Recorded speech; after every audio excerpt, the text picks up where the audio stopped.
when a letter arrived from Britain's Prince Consort Albert during the bitter winter of 1861, the Prince of Wales knew full well what his father would be writing to him about, but nothing could have prepared him for the message's severity.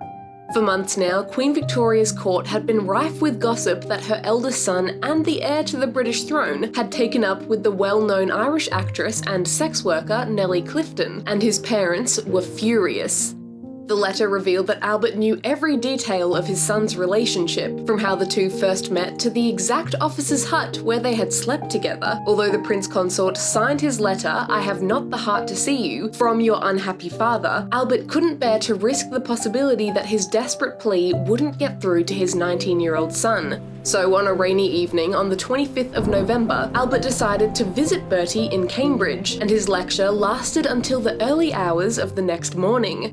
Once the Prince Consort finally returned to his wife the next afternoon, though, he had fallen desperately ill. Victoria would never forgive her firstborn son for what she saw as his part in Albert's death, writing that "I never can or shall look at him without a shudder." Here is the scandal that Queen Victoria was certain had killed her husband. And this is Crown Undone.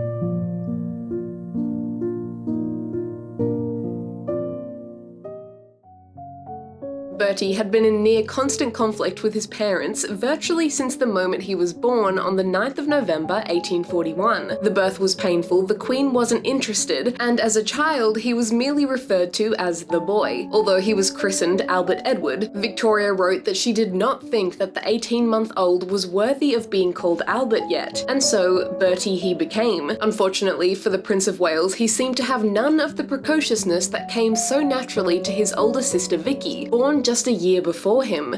Even Victoria herself regularly bemoaned her son's deficiencies, writing to Vicky years later, "Handsome I cannot think him. With that painfully small and narrow head, those immense features and total lack of chin, you cannot imagine the sorrow and bitter disappointment and the awful anxiety for the future which Bertie causes us." It was in the late summer of 1861 that rumours first began to swirl that Bertie was involved with the prominent London lady, Nellie Clifton. Although Nellie and Bertie probably first met at a party in England, it wasn't until she travelled to visit the heir to the British throne at Curragh Camp in Ireland that their relationship really took off. The 19-year-old Bertie was spending 10 weeks with the Grenadier Guards at the Irish Army base, and Nellie, the actress and sex worker, was about to become his sexual instructor. In his engagement diary, the Prince of Wales wrote 3 telling entries for the month of September: NC first time, NC second time, and NC third time. In other words, Bertie had definitively recorded the 3 occasions that he had escaped from his quarters and secretly met up with Nellie in another officer's hut. Bertie and Nellie continued to see each other when the prince moved back to Cambridge, and then on his 20th birthday, Bertie made one of the most audacious decisions of his young life. He had Nellie snuck into one of his rooms at Windsor Castle, which quickly became the most scandalous moment of the entire affair. Nellie's spot as the first of many mistresses entertained over Bertie's short bachelorhood and long marriage was secured. At the beginning of the same year, Prince Albert had filed away a new pile of papers entitled Bertie's Marriage Prospects. To Albert, it was imperative that his 19-year-old son's marriage was diplomatically strategic, and he was well aware of the need to secure Bertie a partner before he was old enough to choose his own wife, and importantly, before he had a chance to disgrace himself. Days after Bertie and Nellie's most daring meeting in Windsor Castle, one of Albert's lords-in-waiting and notorious court gossip, George Byng, confirmed the rumours to the horrified Prince Consort. Victoria described the moment in a letter to her daughter a year later. The agony and misery of this day last year when beloved Papa first heard of Bertie's misfortune. Oh, that face of heavenly woe and sorrow which was so dreadful to witness. In utter despair, Albert raced to write a letter to his son. And strap in, because it's a long one.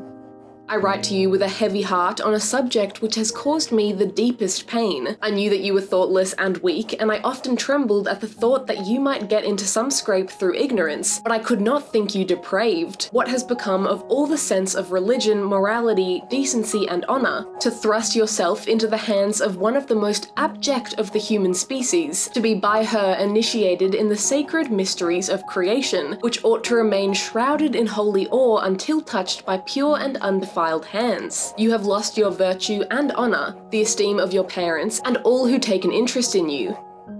Although Albert hadn't slept properly in days, he was determined to visit Bertie to make sure he had gotten through to his son.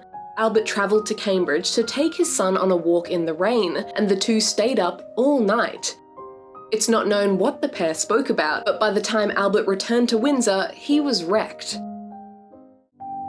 Albert was finally diagnosed with fever, meaning typhoid, on the 7th of December after 2 weeks of the miserable illness, and his condition only worsened.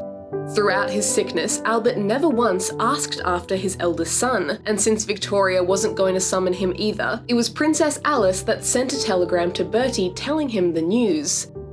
On the evening of the 14th of December, 1861, Albert took his final breath. Even though the Queen couldn't stand being away from Bertie or Alice in the immediate days after the Prince Consort's death, it wasn't long before she could hardly bear even the sight of the son whose action she was sure had killed her husband. The Queen wrote of Bertie, "Oh, that boy! Much as I pity, I never can or shall look at him without a shudder."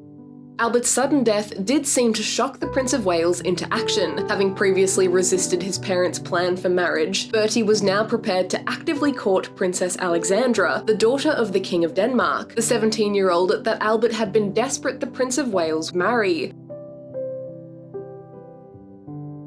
That was the scandal that Queen Victoria was certain had killed her husband. And this was Crown Undone.